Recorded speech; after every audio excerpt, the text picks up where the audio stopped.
This is Tamara behind the camera, Tamara Thompson, and you're listening to Chasing Dreams with Amy J.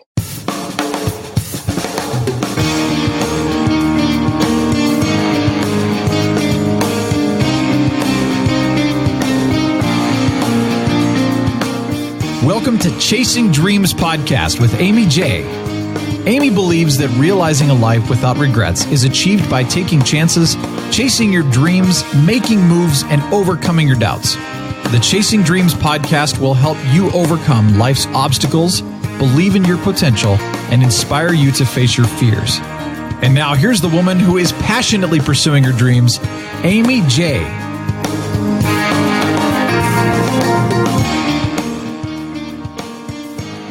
Hey Dream Chasers, this is Amy J, and thank you guys so much for tuning in to episode 197 of Chasing Dreams. Before I go too far, guys, a word from our sponsor. This episode of Chasing Dreams is sponsored by our 2019 Fundathon supporters. Fundathon is our fundraising efforts to keep this show on the air till March 2020. To do that, we need to raise $13,000, and we're on our way, but we still need your help. If you'd like to donate, please visit amyj21.com/donate.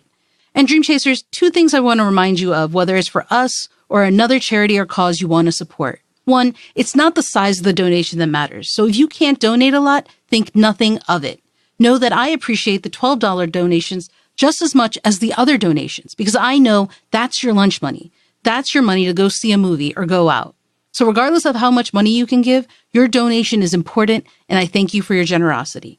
And two, please don't wait for someone else to help out. You can't control the actions of others, only your own. We can't reach the goal without your help. Again, if you'd like to support us, please visit amyj21.com/donate. And to all those who have donated so far, thank you. Dream Chasers, I want you to meet Tamara Thompson. She founded Serious Take Productions in 2012 and has built her creative video agency nationwide. Tamara received her degree in filmmaking and pursued her passion to bring stories to life in a creative, emotional, and impactful way. She's won awards for her documentary films produced for large corporations such as Microsoft, Starbucks, Safeway, and Gabriel Cosmetics, to working with top musicians from top reality TV shows, including American Idol and NBC's The Voice. She is known for her high attention to detail, her creative vision to help you pull the right story out of your brand, and help people gain confidence to broadcast your authority with video online and make a difference doing it.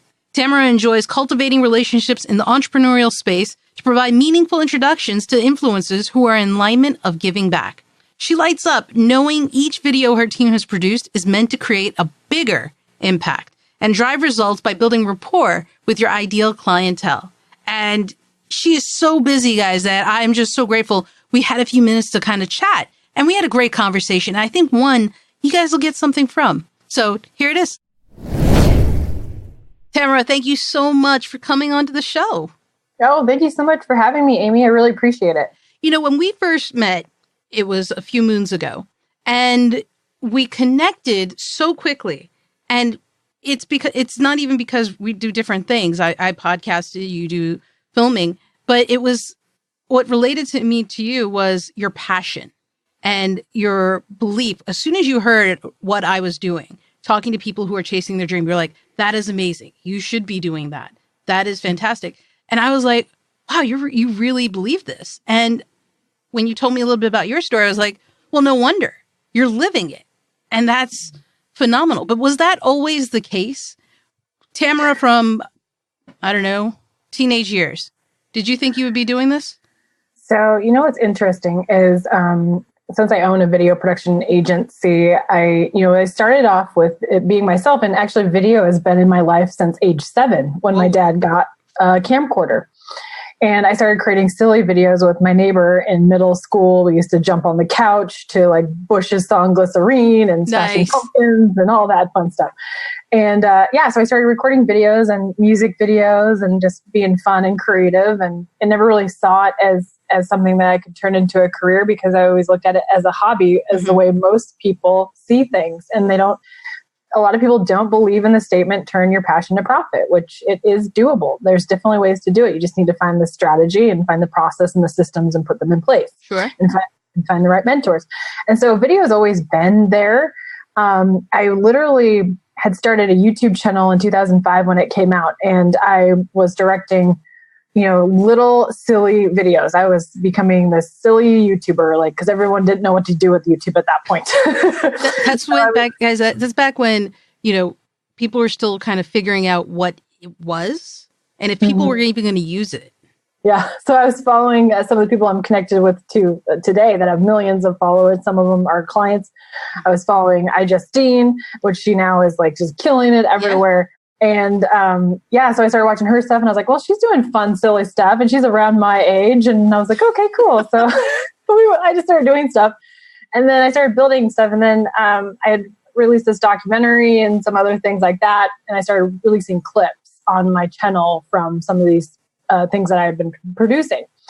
But then it got to the point where, I had over 800,000 views one year on my channel through these video clips that I had been doing. But it got to a point where I wanted to be seen as a serious filmmaker and not a silly YouTuber. So I ended up deleting that channel, which I regret now. Yeah. I can see why. But it was just me, but I didn't want to put myself out there and be seen as this silly person, even though I'm fun and witty and stuff like that. I wanted people to take me seriously. And that's where Serious Take Productions, the name of my company, came into play. I wanted people to see me as a serious filmmaker, and that I wanted my clients to take their brands and their stories seriously. So that's really what shifted there. And then I didn't really focus on YouTube for a long time. And we just started utilizing it. And we also help our clients grow their channels as well. We have clients that have over 4 million subscribers, some that have 700,000. We have some that have 100 and they're just starting to grow, so it got to this point though that video has always been there. And I was doing that as a hobby when YouTube first came out the first 4 years. And then in 2009, I went back to school, film school, and basically went through a 4-year program to get a filmmaking degree and did internships and then started creating documentary films. And I got into it because when I was younger, I always correlated documentaries with hard hitting. Actually, when I was little, I used to think they were boring, because everything that was showed in my class were boring to me. Mm-hmm. And then when I started actually seeing the documentaries that I loved that were inspiring and emotional, other than watching, just the penguins and other giraffes or something, I'm that would interest me. I was all about the people. Are there any that you remember now that kind of inspire you, documentaries? I'm trying to remember the ones that they showed. They were showing some, this was years ago. This was 10 years ago. So they started showing some in school. I don't remember the exact names, but there was one that was it was on about the Titanic. And there were some other things that I were watching. I was like, oh, these are pretty creative. And I liked the stories of these people that they were talking about, people that had loved ones that they lost. So I started connecting that. And then I thought to myself, wow, I want to do this. So I started creating films and all about people and inspiration and, the stories from rock bottom to success to whatever. And I was very encouraged by sharing people and brand stories. And that's when I knew that I wanted to have it in alignment with what I did. And so I knew I couldn't create full-length documentaries for everyone, but why not create epic brand story trailers so they have their trailer for their brand, a 3-minute powerful video, compelling video that comes to life and shares their story. Each person and individual and brand is so different, but we all have commonalities of wanting to be successful and have influence or, share their message to impact more people. There's people that are in alignment. And this last year and a half, I've really become very in tune with myself and finding the right people that are in alignment with my mission to help others as well and share their message to impact more people. But do it in such a creative way that it strikes emotion and that people want to watch it. And they actually watch our videos to the end. It's just being able to strike the emotion. And a lot of people watch videos and they think to themselves, that was a pretty good video. Yeah. And then they watch another video or they watch our videos and they're like, wow, we want that wow factor in all of our videos, but people don't understand, when you're hiring a team and a production team, it's a whole group that's coming together and they're bringing your story to life and the pre-production process is the most important part of it. It's 85% of it is pre-production because we want the person or team or brand to visualize the video before it even goes into production, because people have come to us. Yeah. They have to know what they're getting out of this before we even step into a production. Sure. And so it's very important for us to find out what that is and get that message strong and clear with our clients. But yeah, video's been there like the whole time, and I didn't even know like in the beginning. See, and I love that you've had that kind of in the background. It's been hovering in your life. Just be like, hey, what about me? Remember me? I want to go back though when you first started YouTube though, because real quick, what were you doing? Did you have a day job at that time? Yes. So I was in school. Let's see. I worked in the health industry for about 8.5 years. Okay. So I was working in the health club, but then I started shooting videos for my friends that were trainers that wanted workout videos. Okay. So I was doing freelance stuff on the side. So why do YouTube though? Was that just another way to kind of get your passion out there, kind of an outlet for you to have your passion shown and kind of do something that you enjoyed outside of your day job? Well, I'm definitely, so like when like people that know like the disc test, like I'm a high D and a high I. Yes. And so like, if people understand like the I side being like influence. So like, I'm like kind of the ham, I like to be like the center of attention at times. I like to joke around with people. I like to speak from stage. Mm-hmm. I love, so I think that like, not even understanding, probably I didn't even take the disc test at that point, but not really understanding now that I love to share messages and stories with people and like doing funny things. Like I kind of like to be out there. I like to be on camera. I remember when I was younger, my dad got the camera.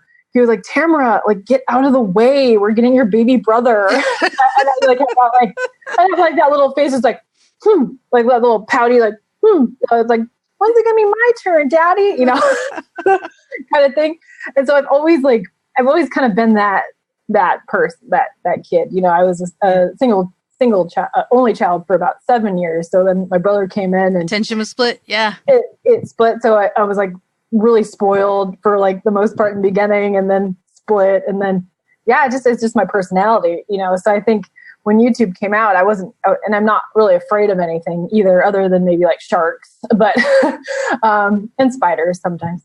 But yeah, other than that, I'm not really afraid of things like taking risks, trying things, failing, getting back up. And so like when I saw YouTube and I saw people doing like silly stuff, I was like, I could do that too. So I'm like giving tours of like my backyard, and I don't even know.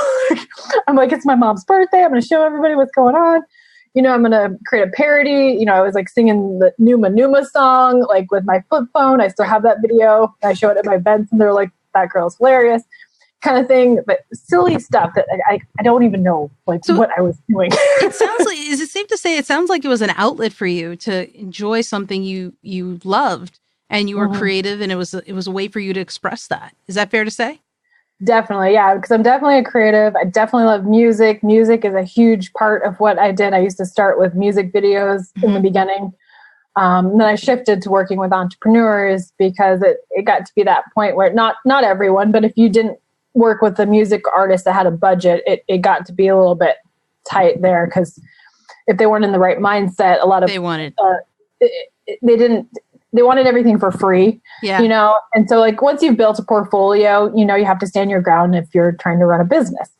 And so it just got to the point where I'm like, my business partner said, Tamara, I think we should switch to entrepreneurs, because I was so in tune with The Profit and Shark Tank when it first came out. And that really, I was like, oh, I get it. I should be working with people that have the money to work with us too. But they're also passionate too. They are. Yeah. And so that's what I kind of want to talk about, because you had this outlet for your creative energies, right? You're doing it. And then suddenly you're like, hey, I could do this full time. I could make this my future. And in working with the people that you've worked with, whether it's brands, whether it's companies, corporations, you're still working with people. And I feel like, having worked with as many people as you have in probably the past 8-10 years, something like that, you've seen people and you've seen them share their stories. What is, and this might be a tough question, so take a minute if you need to. What is a commonality you find with these brands, people behind that are coming in front of the camera and say, hey, I want to share a story? Is there a common lesson amongst them? Because what you said earlier is, a lot of people don't realize they can turn their passion into profit, that they can make their passion their full-time job, that they can do that. That's kind of what I took from what you said. And so when you're working with these people, are you seeing another commonality amongst them? Yeah, I think the one thing that some people have gone through, not everyone, but a lot of people have gone through like traumatic experiences, some of the influential ones that were living in their car to, whatever they're at now. Like I have one of those traumatic stories as well, and I won't go into it at this moment, but I think that on the influencer side, those stories really inspire people, but it's not always about that. It's about always understanding which story to share and when. I've started to really realize and hone in, and it's almost like it's more like a gift at this point to be able to know when someone is not sharing enough. Right. So I had a client come in recently that was sharing some information and said this was where the story starts. But I was literally like, okay, this doesn't quite. You didn't feel it. It doesn't. I don't feel it. I don't feel the passion. That's not where it was. But it's being able to talk to people and ask them the right questions and ask them to be vulnerable. And it's not always like this. This is very much with entrepreneurs. But you knew there was a passion there. Exactly. And there's a reason why this particular brand, these people do what they do, right? So it's about being able to ask them the right questions, to ask them which story it is that they should actually be sharing, because this comes up quite a bit where they say a little bit more on the surface of their why, if it's time freedom, lifestyle freedom, whatever that looks like on the side of entrepreneurs. But a lot of them, they don't dig deep within to figure out that there was some other moment in their life that like shifted that part to go here. So I'm really good at being able to help clients pull out the right story. I had a gal once, she came in and she helps women through like transformational situations, getting through hard relationships. And because she had something happen in her past, this is how she felt. But she was explaining to me like her moment of why and when this she felt like this came into play. And I said, is there anything that you can think of? And we just kind of started backtracking a couple more years and some other situations where I said, is there something in there that you feel like happened that could have connected this dot to this dot? Because I feel like you're just holding on to something a little bit more vulnerable. And I said, if you're open to sharing that with me, like I'm here to listen. Like you don't necessarily have to share that part of the story, or you can tweak it so that it's just as powerful. But I want to know what is this part that seems to be missing from the dialogue that's really going to impact people. Because some people, like I said, there's certain parts of their stories that are super vulnerable where you have to tread it lightly to get them to share that. But when you are able to step it back, it's always like a little bit more behind their time frame than something else to connect the dots. That usually happens, and I'm like, that's your story. That's that moment that you realize that's why you do what you do. And they're like, oh, and sometimes they don't even realize it. That they're like, wow. They're like, actually, yeah, there was this moment 2 years before that this happened, and that actually connects the dots to this. I'm like, that's it. That's why you do what you do. Right. And so it's easier it's always individualized. Like you have to figure out the stories, but obviously, I've worked with lots of brands too, like corporate companies. I worked with Microsoft and Starbucks, and one of our clients is Safeway and Albertsons currently. We've done other stuff. So everything has a brand and a story. They're not all super inspiring or motivational, but you have to get the point across of what this is to this, to be able to have somebody to want to buy the product or shop there. And so it's like being able to pull that out. And mostly for individuals, right? Because brands and corporations don't really have that.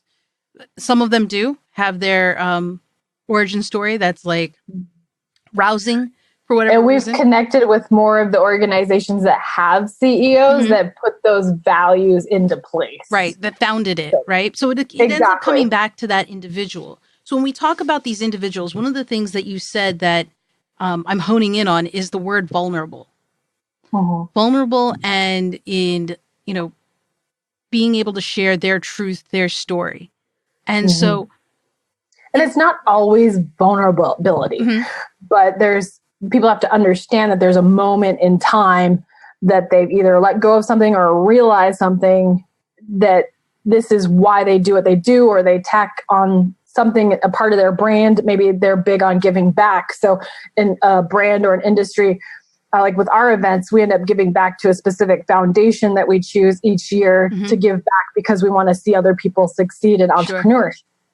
So it's like, what is the bigger purpose? And mine is being more abundant and giving back, being able to help other people see that they can do the same things as well, and get people to be more comfortable and confident on camera, as well as share their message. Because that's one thing people have struggle with too, is being able to create like professional content, as well. Because they're like, oh, I don't need to do that. I can do a Facebook Live, which is totally fine. But there's a point in your business that you want to have different content, have different types of content, and position you as the authority in a different way. And that's where the professional side comes in with working with us. So what I love about the clarification you gave, and it's kind of where I was going, is, sometimes people who think that they don't have a vulnerable, sad story or a rags to riches kind of moment, they don't think they can. And so that's what I wanted to talk about. And you've hit it. Yeah. And I just want everyone to know that just because you don't have that, really deep story, like me, I'm one of my parts of my journey is I'm almost 9 years sober, and I went through heck and back, I won't go into all of it, but I was, in and out of jail and all these things that attached to my life. I decided to let go of all that and let go of my past and everybody related to that. And I went forward in a much positive light and thought way differently. My life completely did a 180, and I focused on what I really wanted to do, was help serve other people and share their stories versus going out wasting my life. And I got through and pushed through that hardship in my life.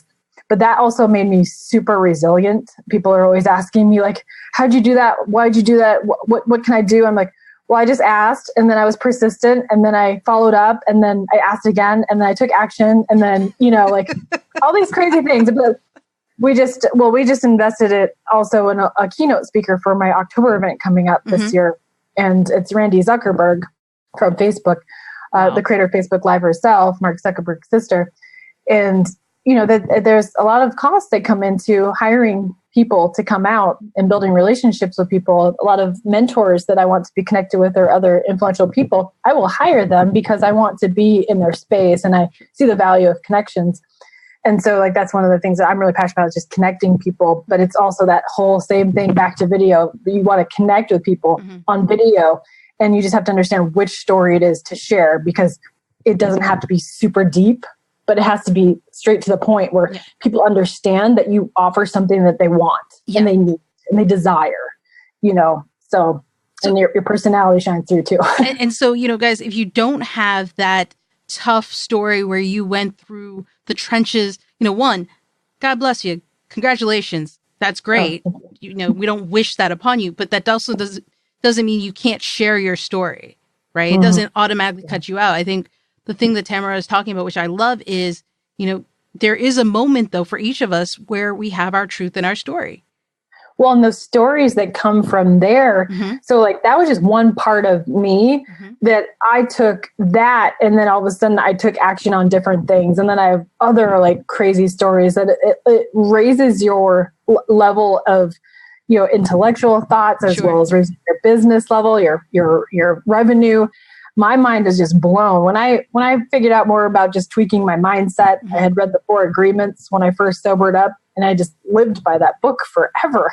And it was just 4 things that just seemed so, easy, right, to us. Or like, okay, like be impeccable to your word, always do your best, don't take things personally, don't make assumptions. But most people in life, probably those last 2, do a lot. We'll make an assumption, we'll take something personally, and we really have to step back and think to ourselves, this isn't about me.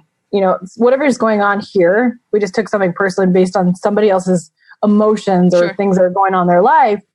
And so when I was able to just let things go, like a lot of people I talk with, they're like, how do you just let something like that go? Like, let's say somebody in your business stiffs you on a payment, right? You can't hold that grudge, because the more negative energy that you pull in, the more negativity is going to go around you.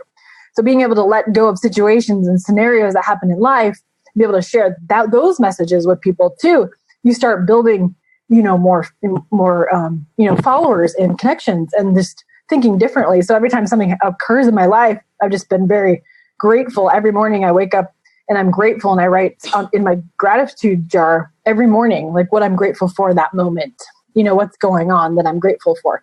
Because if I start my day with being grateful for something else is going to open, and meditation is another big one, like that I've been able to do. But it's like, what is it that's about you and your brand and your story that you can share that's going to resonate with somebody? And it doesn't always have to be triumphant stories, Right. But there's something that people are going to resonate with you. Your fun, your wittiness, your personality, your laugh, whatever it is. And it's just like being consistent is the other thing that's really big with video too. And the one thing that you had said earlier, and kind of is a theme and thread throughout, is the word manifestation and how powerful that is. And so I wanted to talk a little bit about that, because I think sometimes we don't realize that the power, we always rely on other people, other mentors, other leaders, other influencers to make the change for us, right? Mm-hmm. Hey, they're doing it. I'm watching it. Shouldn't that be enough? Right. But not taking the action or being able to manifest it. You're in control of your own destiny. You are the person that's there. You can receive information and be grateful and take action when you go to an event. If you're at Brendan Burchard's or Tony Robbins or whoever it is, like that you're following, you have to be the one to take action. I think that's the one thing I've seen with people that I've been in mastermind groups with, where someone may be at the same exact spot and it's 3 years later, when you should be manifesting where you are 3 years from now. Like that's, if like the book Vivid Vision. Yes. It's the book Vivid Vision from Cameron Herold. It's all about positioning yourself, like seeing yourself 3 years out, and then always acting as if, and that's how I act. Like I act as if I'm there, like I just put the intention out there and I'm like, oh, I already have this. There's people that create vision boards and stuff like that. I don't necessarily have to create an actual vision board, but I can put it in my head. You're still visioning it, right? Still envisioning it. You close your eyes and manifest, meditate. Sure. And it's so powerful. I mean, it's just like the movie The Secret. I mean, look at what they focus on and look at these people's success because they took time for themselves and meditation and then focused on something that they wanted or wanted to be a part of. And so it's just super powerful. And the more with like laws of attraction, like it's very intriguing to me. Like I never would have thought I'd be saying this like 10 years ago.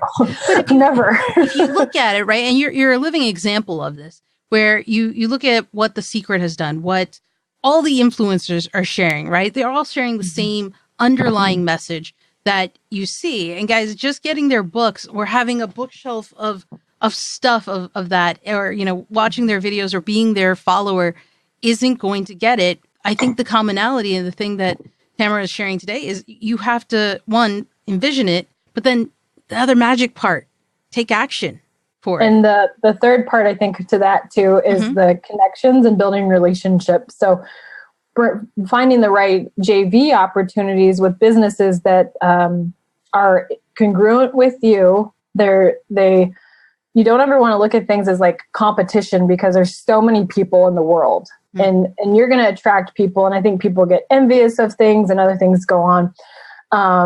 But there's like so many things that we can do in life to focus on ourselves and not other people and help other people. So like this year, I've been really focused on finding, different types of companies that actually would be great JV partners because they have a product or a service or a software that really coordinates well with video.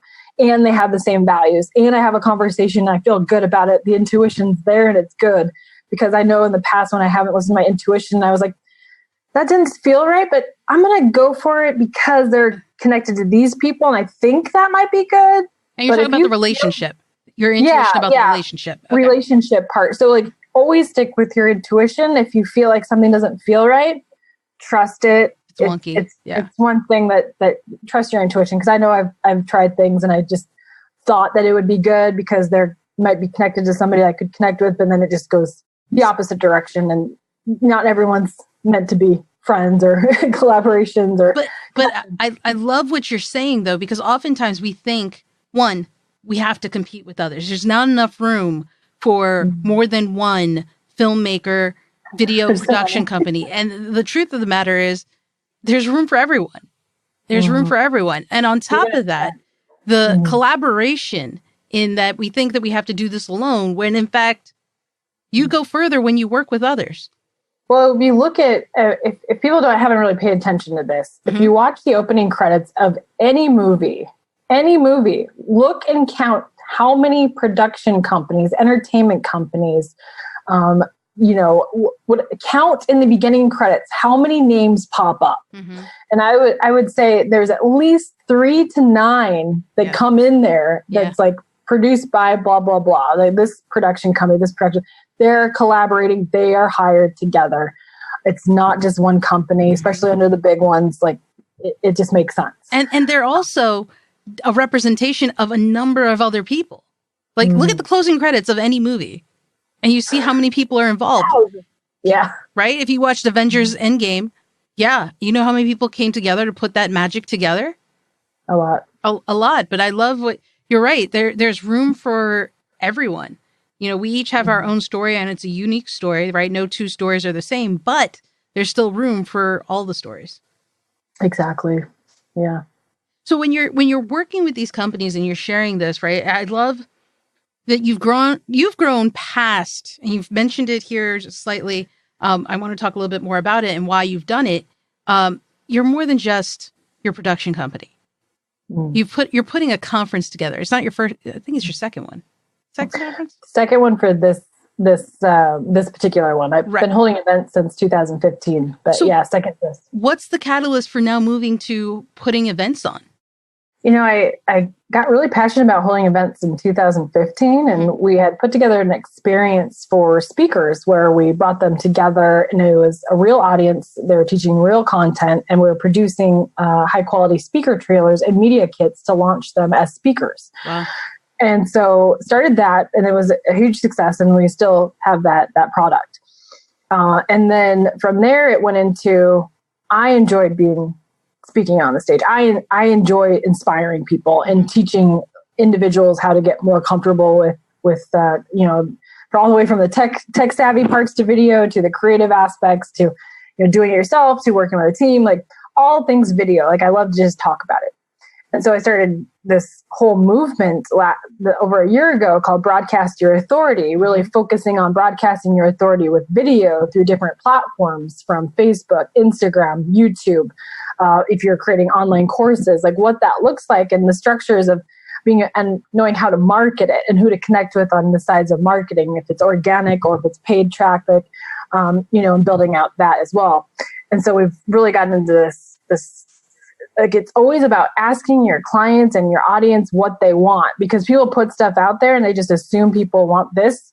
But I always ask for feedback and polls and say, what would be most valuable? So we started holding luxury video retreats for entrepreneurs where we come together and start getting feedback from there and the clients there and like the experiences they wanted, and just keep shifting it each time. And people just keep coming back, to record content with us each time, but also like connecting with other people that are in alignment with us and with them, and making introductions. And so it's all this huge just movement that bringing people together, not just a sense of, recording videos, but like feeling confident and knowing that what to do next and asking questions and, getting feedback and figuring out where they should go next with their marketing and the structure of videos. Are they creating a course? Sure. Do they want to build influence on YouTube? What is it? And so just being able to teach people and share in the strategies of how to do that, but also make key connections along the way is really important to me. So teaching people the value of building relationships throughout your own business, but also broadcasting your authority on video different ways, has really been something that's meaningful to me, and just bringing people together. And so we really started focusing on that. So our next event is in October in San Diego. And like I said, we're having Randy Zuckerberg come out, and some other big names too. We're going to be announcing them along the way. So it sounds like it was a natural offshoot from what you're doing. And so kind of a thing that, again, your passion coming to fruition and you just kind of manifesting the next evolution of it. Yeah, no, it really just coming together, and then being able to shift when the timing's right, like I felt like the shift going in a way, like always having our agency, because I've been grateful to build out team members in different states. We became a video recruiting agency for one of our larger clients that has over 10,000 employees in 22 states. So we had to cater to their needs for these large projects. So we hired out videographers and editors in different spaces that work with our team, that we go through an extensive background and interview process, getting to know people, like getting you establish relationships, right? So yeah, I can imagine. It is. And I've been so grateful that these individuals work with us time and time again for our projects and our clients, and they don't overstep. They see the value in what we're doing and putting together an experience for our clients, and they want to be a part of something bigger. And so they're genuinely kind people, hardworking, great work ethic, and creative, and they are really good at bringing our mimic our style and bring it to life, because it's so great to be able to work with people from afar and do all the pre-production process, and then have everything from the shot list, the storyboards, like the scene, everything, just pass it off to our production team. They do the content, basically. We've done all the planning, and then they pass off the footage over to our post-production dream team. And just it's great. You have to have a team in place, and you have to delegate if you're going to scale business. Sure. I can be the one doing everything. Well, so that leads me to this last question. How do you balance everything? Because between the company itself is something, then these conferences, and having a personal life, and just maintaining your mental health amongst all of that. What is the trick? What advice can you share with that? Oh, well, meditation is important. Sleep is important, which I don't get it all the time.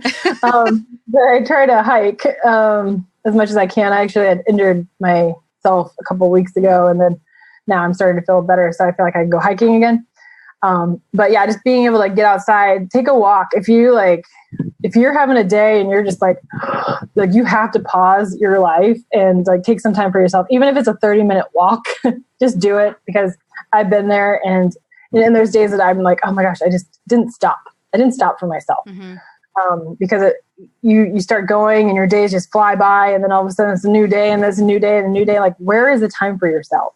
So be able to take care of yourself that way and fuel your body the right way as well. So I know myself, I'm getting back on track, because the last couple of years I had been more focused on my business than my health. And so now it's important to me to turn that around this year, especially before my October event.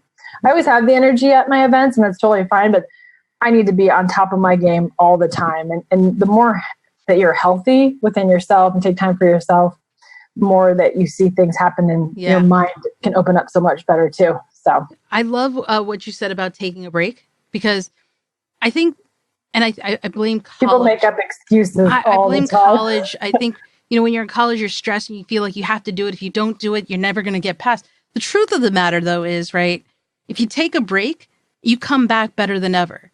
And you will actually do better because you've taken the break than if you didn't take the break. So take the break.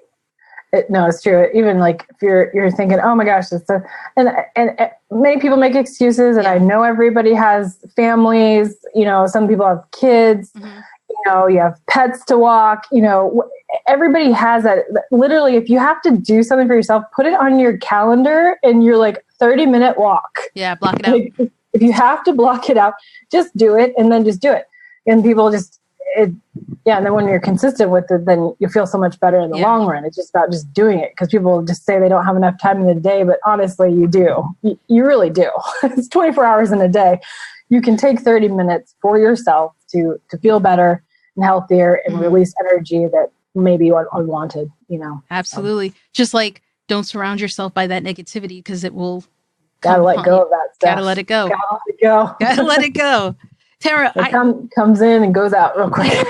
Before I let you go, I have to ask, as someone who has, worked and done day jobs, and kind of just figured out that, you wanted to pursue your passion, that you wanted your passion to be something that was within you 24/7. What is something you would recommend to people who are chasing their dreams, who are listening now and need some advice?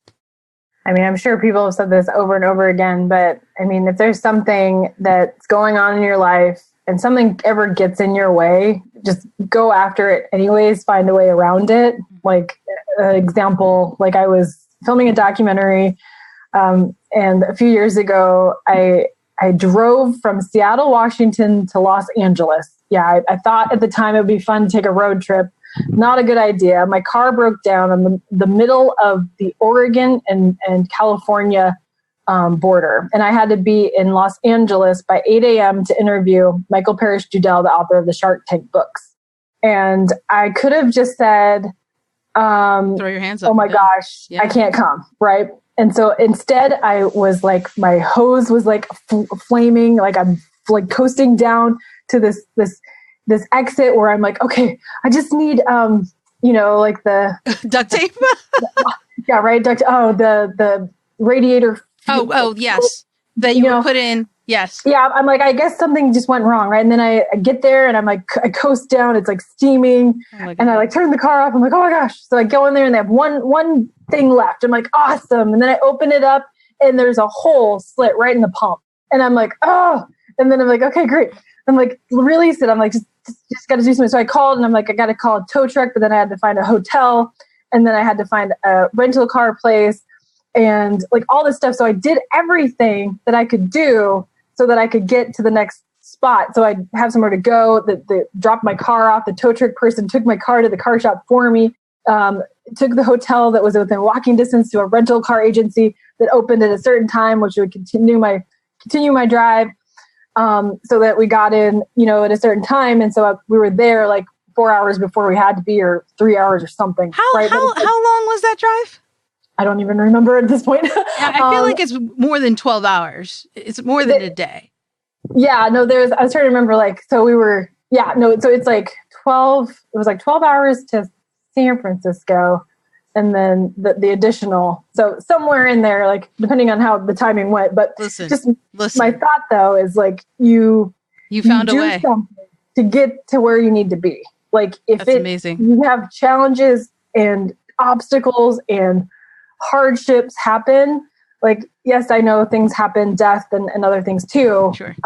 But if something's going on and you feel like you really need to be there, you find a way to do it. Like you find a way to get there. And you ask for help along the way. So if you have a mentor or anything like that, like reach out to people because you can't do it alone. Like that's the other thing. You can't do it alone. So make sure you have help. But yeah, just things like that. Like that, any obstacle that comes in your way, you have to just take action and find a solution. Like you always find solutions. So they used to call me troubleshooter Tamara because I would just be boom, boom, boom, like a solution to something, usually in the technical side of it, like saving massive amounts of footage recovery for a corporate company. I saved thousands of dollars for this one company because I went in and researched it for like 24 hours straight. And I found a way to recover this footage for this company I was working for. They were like, oh my gosh. And the client was just so thankful. But like I worked hard to figure out a solution. That's amazing. And great advice, guys. There's a prime example of what you can do if you put your mind to it. Tamara, thank you so much for just sharing your story and just dropping these nuggets of wisdom because they were great. I loved it. And I appreciate you. Oh, thank you so much for having me. I appreciate you as well, Amy. And there you have it, guys. That was Tamara Thompson, a gem, a true dream chaser, and someone who is living life to the fullest. And I'm so happy she was able to come on the show. If you guys want to learn more about Tamara or find all the links we mentioned you can do so on the show notes page over at amyj21.com/episode 197. That's episode 197. All right, Dream Chasers, until next time, keep chasing. Thank you so much for listening to Chasing Dreams. Amy would love to connect with you and hear all about your pursuit of chasing your dreams. Connect with her on Facebook, Twitter, or Instagram via @ChasingDreamsHQ. Or you can find Amy on Twitter @AmyJ21. That's AIMEEJ21. Be sure to visit headquarters over at ChasingDreamsHQ.com for more inspiration, motivation, and resources to help with your own dream chase. We hope you'll join Amy next week, and until then, keep chasing.